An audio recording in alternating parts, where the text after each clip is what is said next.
Well, the whole hugger gimmick brings up a pretty important point when it comes to wrestling these days. Now, as I said before, I started watching wrestling fairly recently, more or less starting with WrestleMania 34.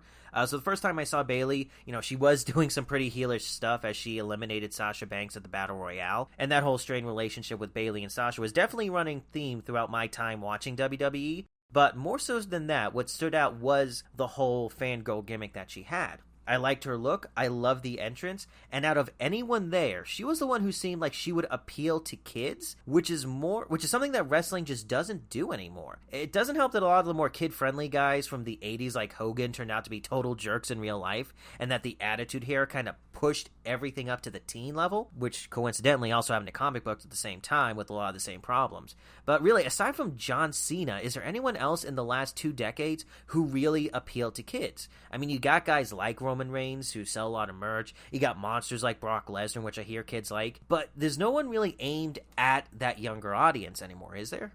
I would make one argument, and that's Rey Mysterio. I You know what? think Rey That's Mysterio actually could a be the really good exception one. to He that. was like, I remember he was on all the toys. I used to work at a Kmart for 2 years, and all the WWE toys had Rey Yeah. Mysterio on it. So he was definitely someone who pushed merchandise in that way. And good for him. He was great at it. But that was also 10, maybe even close to Oh, 15 sure. years ago at that point. Yeah. I mean, I think that's a great point. I think, yeah, Ray and John Cena are the two that stick out to me. I mean, you could argue maybe Jeff Hardy, but even he, I think, as probably struck an older audience, even if it was just Yeah. teenagers or something. So that's a great point. I mean, I think as Ray, when I think of Ray, I think of him making his entrance and like, headbutting, not headbutting, but going nose to nose with all of the kids at ringside who are wearing his masks. It just seems like he was definitely had a focus on younger kids.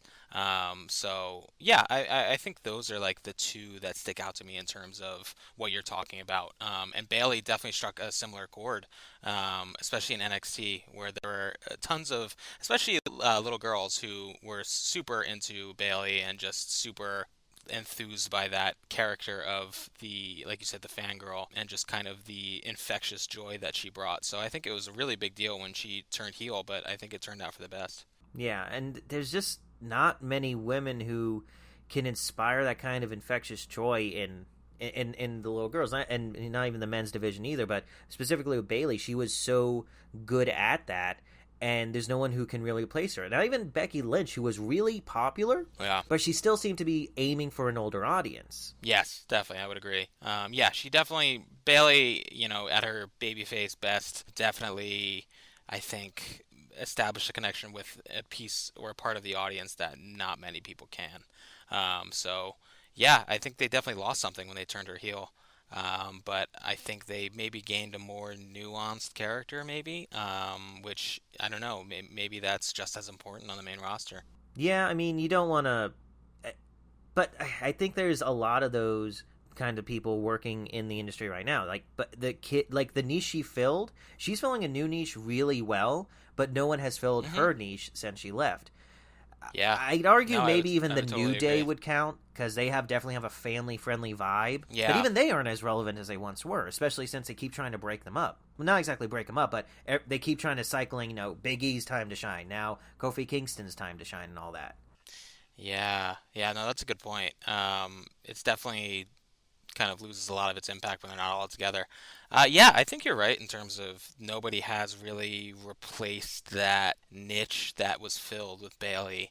And I don't know if there's anybody in NXT who can do that. I mean, yeah, I think it's weird because I think someone like Nikki Cross could definitely do that. They just are sending her in such a weird direction. Obviously, we've talked about Well, that. they're not taking her But seriously. They're treating her like a joke, where even no, Bailey as a hugger exactly. wasn't a joke. She was a great wrestler, Yeah. and she had an intensity. Not that Nikki Cross isn't a great wrestler, but they don't let her showcase it as much as they would let Bailey. So, yeah, I think there was an intensity with Bailey in matches where even though she was, this giddy, joyous character, she would, kind of turn it on for matches. So she was able to kind of strike that balance between, that infectious joy, like we've mentioned, and then also that fierce competitor.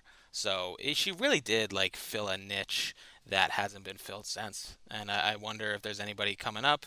I wonder if there's anybody on the roster who can kind of fill that. And I don't know. That would take even more examination, I think. The only other group I can think of, and this is probably stretching it a little bit, is Orange Cassidy and the Best Friends. I think kids are gravitating to them more than a lot of other people in the business, especially look in the crowds, and a lot of them are either wearing the shirts or doing the Orange Cassidy gimmick. And, Chris Statlander, she's not Bailey, but I think with her mixed into the group, you do have something there that maybe could fill that niche, but there's still a huge opening there for someone to take. There's a need that needs to be filled, but it's not being filled at this time.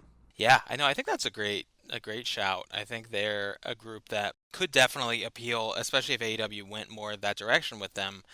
Could definitely appeal to a similar kind of fan base or portion of the fan base. Yeah, Orange Cassidy is a really good shout. I think he kind of holds a special place in the wrestling industry for sure.